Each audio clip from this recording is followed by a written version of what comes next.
Naglabas na ng media advisory ang ICC o International Criminal Court ukol sa kaso ni Duterte na tinawag nitong Duterte Case, the Prosecutor versus Rodrigo Roa Duterte.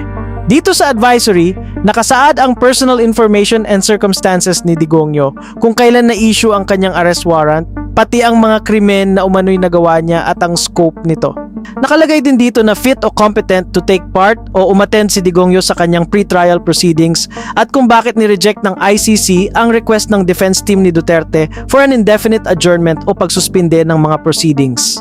Ayon din sa ICC, ang mga susunod na hakbang ay ang nakaschedule na confirmation of charges hearing ni Dingongyo mula ngayong araw na ito hanggang February 27.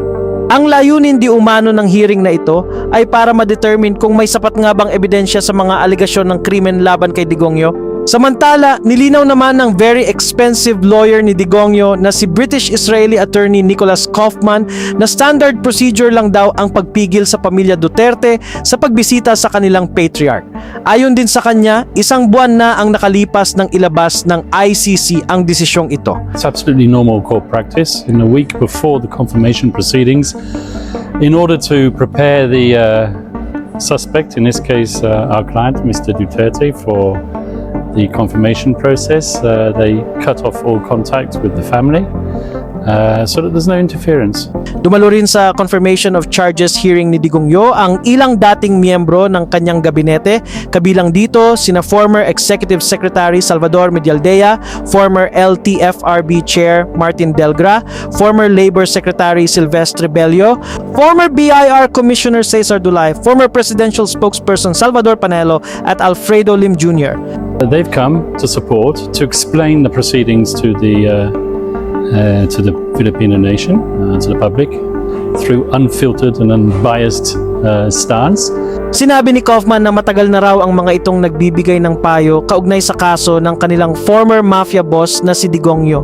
I hope they will hear the truth of what's going on from these lawyers. I'm sure they will. And I'm very privileged to have them here in The Hague supporting us, especially Attorney Salvador Panelo, who's quite an icon, someone who I quite admire and have followed over the years. Our job, as I said, is to chip away at the prosecution evidence and try and convince the judges that they shouldn't let this case go to trial. He is innocent, and I 100% believe, because the evidence that has been brought against him doesn't make out the prosecution case against him, and I believe that when he made those speeches, he didn't make them with criminal intent.